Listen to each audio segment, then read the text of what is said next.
And welcome back in my YouTube channel biology with Neha ma'am. तो friend, bryophyta का हम general character देख चुके हैं, उनका क्लासिफिकेशन देख चुके हैं। ब्रायोफाइटा और एल्गी में क्या अंतर होता है ये भी हम देख चुके हैं।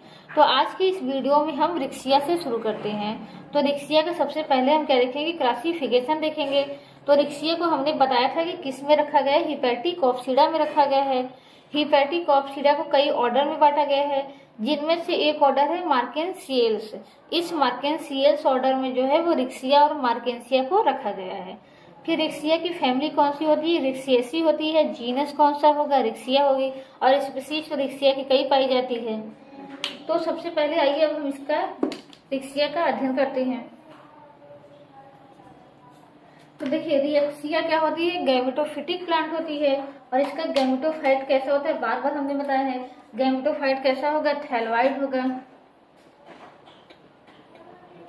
इसका गैमेटोफाइट कैसा होगा, थैलोइड होगा। प्रोस्ट्रेट होगा, ठीक। ग्रीन इन कलर होगा और डाइकोटोमसली ब्रांच होगा, ये भी आप लिख लीजिए, ग्रीन इन कलर होगा। और देखिए, ये जो रिक्सिया मार्केंसिया ये होते हैं, ये एक ग्रुप में अरेंज होते हैं और एक इनको इस तरीके से अरेंज होते हैं। पहले हम अगर रिक्सिया की स्ट्रक्चर देखें तो बस इस तरीके से होता है, ऐसे एक थैलस होता है जो कि दो भागों में बढ़ जाता है, इस तरीके से ऐसे। और ये इतना बड़ा हम बना रहे हैं, लेकिन जब इसको रियल में आप अपने प्रैक्टिकल में देखे होंगे तो बस इतना छोटा छोटा ऐसे होता है, बस ये रिक्सिया होती है। तो ये रिक्सिया क्या होते हैं, एक ऐसे करके सर्कल में इकट्ठा रहते हैं, इस तरीके से। अगर हम इसको छोटा छोटा बनाएं तो इस तरीके से ये अरेंज रहते हैं, सब इस तरीके से एक सर्कल में अरेंज होते हैं। तो इसी अरेंजमेंट को हम कहते हैं रोजेटी फॉर्म। तो ये कैसे अरेंज होते हैं, रोजेटी फॉर्म में अरेंज होते हैं।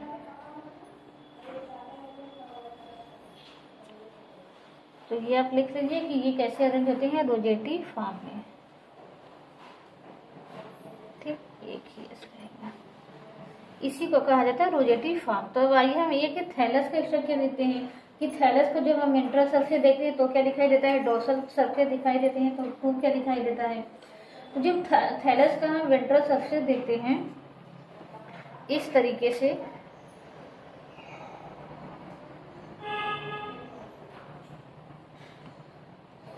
थैलस का जब हम वेंट्रल सरफेस देखते हैं तो यहाँ हम देखते हैं कि यहाँ मिडरिप दिखाई देती है, इस तरीके से। यहाँ पर क्या होंगे, ऐसे ये दोनों थैलस तक गई हो रहती है।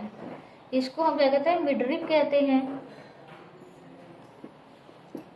और मिडरिप पे क्या होते हैं, छोटे छोटे ग्रूव होते हैं, गड्ढे के समान संरचनाएं होती हैं, जिसको हम क्या कहते हैं, डॉर्सल ग्रूव कहते हैं, डॉर्सल ग्रूव कहते हैं। इसके अलावा डॉर्सल सरफेस पे और क्या देखने को मिलता है, सेक्स ऑर्गन दिखाई देते हैं। तो डॉर्सल सरफेस पे ही क्या होते हैं, सेक्स ऑर्गन दिखाई देते हैं। और जब हम वेंट्रल सरफेस पे देखेंगे, और ये आप ये जानिए कि यहाँ पर क्या होता है, ये जो प्रत्येक थैलस होता है, जो दोनों थैलस होते हैं, इनके एकदम एपेक्स पे क्या होता है, इनका ग्रोइंग रीजन होता है। और यहाँ पर क्या होता है, एक नॉच लाइक स्ट्रक्चर होता है, जिसको कहते हैं एपिकल नॉच। एपिकल नॉच कहते हैं। एपिकल नॉच का मतलब क्या है, जो थैलस होता है उसके टिप पर क्या होते हैं, ग्रूव होते हैं, उस ग्रूव को क्या कहते हैं, एपिकल नॉच कहते हैं। यहीं पर क्या होता है, इनका ग्रोइंग रीजन होता है। यानी इसका मतलब है कि जो थैलस होते हैं, वो थैलस जो होते हैं ये हमेशा टिप से बढ़ते हैं, यानी ये नीचे का भाग नहीं बढ़ता। एनिमल तो होते हैं वो क्या होते हैं, पूरी तरीके से बढ़ते हैं, लेकिन प्लांट में जो ग्रोइंग टिश्यू होता है वो कहीं कहीं पाया जाता है, तो वो वहां से ग्रो करते हैं। तो इनका ग्रोइंग रीजन कहाँ होता है, एपिकल नॉच में होता है, ये टिप से बढ़ते हैं। तो अब आइए इनका वेंट्रल सरफेस देखते हैं कि वेंट्रल सरफेस इनका कैसा दिखाई देता है, ठीक। वेंट्रल सरफेस और डॉर्सल सरफेस क्या होता है, ये हम इसके पहले के वीडियो में समझ चुके हैं। तो देखिए, वेंट्रल सरफेस पे हमने क्या बताया था कि राइजोइड्स पाए जाएंगे और क्या पाया जाएगा, स्केल्स पाए जाते हैं। तो जो स्केल्स होते हैं वो एक रो में लगे होते हैं, स्केल जो होते हैं वो एक रो में इस तरीके से लगे होते हैं, ऐसे।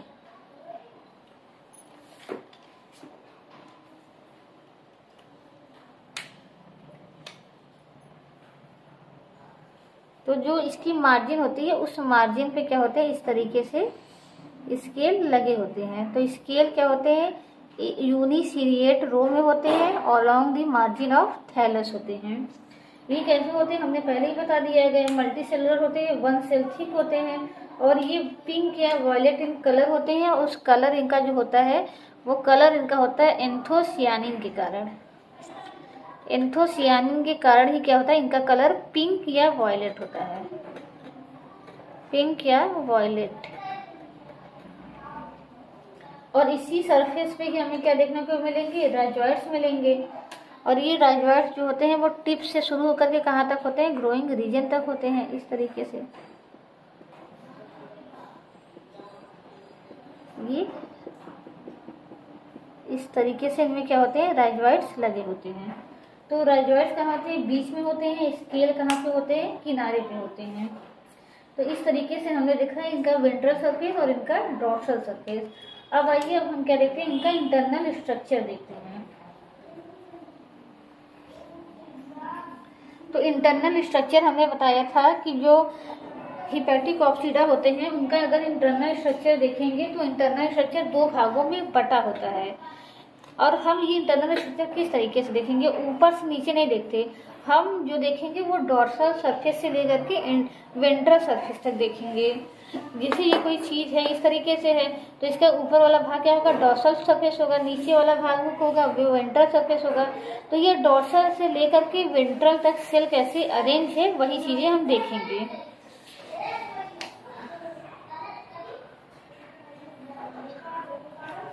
तो यहाँ पर इसका एक छोटा सा फिगर बनाते हैं।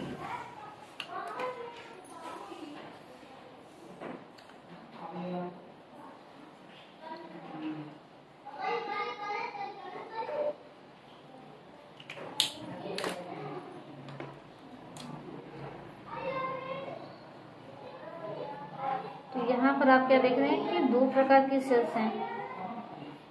ये जो ब्लैक कलर से बना रहे हैं ये कैसी सेल्स है, फोटोसिंथेटिक सेल है। और ऊपर वाली सेल्स क्या होती है, इनमें क्लोरोफिल नहीं पाया जाता है, इनको क्या कहते हैं, एपिडर्मिस सेल। तो ये क्या बनाती है, अपर एपिडर्मिस बनाती हैं। ठीक इस तरीके से होगा। और यहाँ पर इसी को कहा जाता है फोटोसिंथेटिक रीजन। इनके अंदर क्या होगा, क्लोरोफिल पाया जाएगा। ये कैसी होंगी, फोटोसिंथेटिक सेल्स होंगी जिनके अंदर क्या होगा, क्लोरोफिल पाया जाएगा। तो फोटोसिंथेटिक रीजन में देख रहे हैं कि दो प्रकार की सेल्स हैं। जो ऊपर की सेल्स क्या होती हैं, इनसे अलग होती है, इनमें क्लोरोफिल नहीं पाया जाता। ये क्या बनाती है, अपर एपिडर्मिस बनाती हैं। तो अपर एपिडर्मिस हम कैसा देख रहे हैं कि डिसकंटिन्यूअस है, यानी सेल्स बीच बीच में नहीं है। और यहाँ नीचे देखेंगे तो नीचे क्या होगा, पूरी कॉन्टिन्यूअस सेल होंगी। इस तरीके से इसको कहा जाता है स्टोरेज रीजन। इस तरीके से ये क्या है, ये इनका स्टोरेज रीजन है। और ये ऊपर वाला ये सरफेस क्या है, डॉर्सल। यहाँ नीचे का क्या सरफेस है, वेंट्रल सरफेस। और वेंट्रल सरफेस पे के एकदम नीचे की तरफ क्या होंगे, लोअर एपिडर्मिस होगा। ऊपर की तरफ अपर एपिडर्मिस, नीचे की तरफ लोअर एपिडर्मिस। लोअर एपिडर्मिस कैसी है, कंटीन्यूअस है। और लोअर एपिडर्मिस से ही क्या निकलते हैं, राइजोइड्स निकलते हैं और स्केल निकलते हैं। तो लोअर एपिडर्मिस से ही क्या निकलेंगे, राइजोइड्स और स्केल। ये क्या हो गया आपका, राइजोइड्स हो गया। ये यहाँ से यहाँ तक का रीजन क्या हो गया, स्टोरेज रीजन हो गया।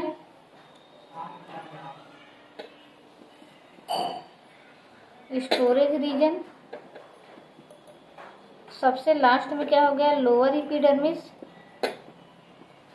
सबसे ऊपर क्या है, अपर एपिडर्मिस।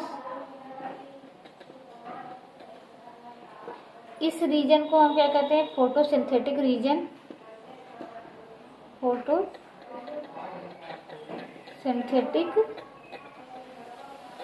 रीजन। इस फोटोसिंथेटिक रीजन में जो है वो अपर एपिडर्मिस भी आ जाएगा। ठीक, और यहाँ पर क्या होगा, लोअर एपिडर्मिस भी आ जाएगा। ठीक, तो हम देख रहे हैं कि ये थैलस किसमें बटा है, दो भागों में, अपर एपिडर्मिस और लोअर अपर फोटोसिंथेटिक रीजन और लोअर क्या है, स्टोरेज रीजन। जो फोटोसिंथेटिक रीजन होती है उसमें क्या होती है, दो प्रकार की सेल्स होती हैं। जो ऊपर की एक रो में सेल्स होती है उनमें क्लोरोफिल नहीं पाया जाता, उनको क्या कहते हैं, अपर एपिडर्मिस कहा जाता है। अपर एपिडर्मिस कैसा है, डिसकंटिन्यूअस है, जबकि लोअर एपिडर्मिस कैसा है, कॉन्टिन्यूअस है। फोटोसिंथेटिक सेल पाई जाती है जिनमें क्या होता है, क्लोरोफिल और पायरिनॉइड्स पाए जाते हैं। उसके नीचे क्या होता है, स्टोरेज रीजन होता है। स्टोरेज रीजन में क्या किया जाता है, भोजन को बस स्टोर करने का काम किया जाता है। और फोटोसिंथेटिक जो रीजन होते हैं वहां पर क्या होता है, भोजन का निर्माण होता है। तो यहाँ पर हम देख रहे हैं कि बीच बीच में ये जो फोटोसिंथेटिक फिलामेंट है ये बीच बीच में अलग है, तो बीच बीच में इनके क्या पाया जा रहा है, एयर चैम्बर पाया जा रहा है। तो फोटोसिंथेटिक रीजन किसका बना होता है, फोटोसिंथेटिक फिलामेंट का बना होता है। ये फिलामेंट आपस में एयर चैम्बर द्वारा अलग होती है और यह एयर चैम्बर जो है वो बाहर एयर पोर के द्वारा खुलता है। किसके द्वारा, एयर पोर के द्वारा। तो ये हो गया रिक्शिया का इंटरनल स्ट्रक्चर, या इसी को कहते हैं रिक्शिया का VTS, वेंट्रल ट्रांसवर्स सेक्शन। जब इसका वेंट्रल ट्रांसवर्स सेक्शन करते हैं तो ये चीजें हमें दिखाई देती हैं। तो इस तरीके से हमने क्या देख लिया, इसका फोटोसिंथेटिक रीजन और स्टोरेज रीजन देख लिया। तो आइए हम देखते हैं कि रिक्शिया में रिप्रोडक्शन कैसे होता है। तो यहाँ पर हम क्या करेंगे, रिक्शिया का केवल हम देखेंगे वेजिटेटिव रिप्रोडक्शन कैसे होता है। सेक्सुअल रिप्रोडक्शन जो है वो हम नेक्स्ट वीडियो में देखेंगे। तो वेजिटेटिव रिप्रोडक्शन तो आप जानते हैं, एक होता है डेथ एंड डिके के द्वारा। डेथ एंड डिके भी हम पहले ही समझा चुके हैं। ठीक, देखिए हर वीडियो क्या होता है एक दूसरे से रिलेटेड होता है। और दूसरा जो इसमें होता है वो राइजोइड्स के द्वारा होता है। इनमें जो जनन होता है वो राइजोइड्स के द्वारा होता है। तो वेजिटेटिव रिप्रोडक्शन इनमें होता है और हमने बताया था कि इनमें एसेक्सुअल रिप्रोडक्शन नहीं होता। तो फ्रेंड्स, अगर वीडियो आपको पसंद आए हो तो प्लीज़ वीडियो को लाइक कीजिए और मेरे चैनल को सब्सक्राइब कीजिए। Thank you so much.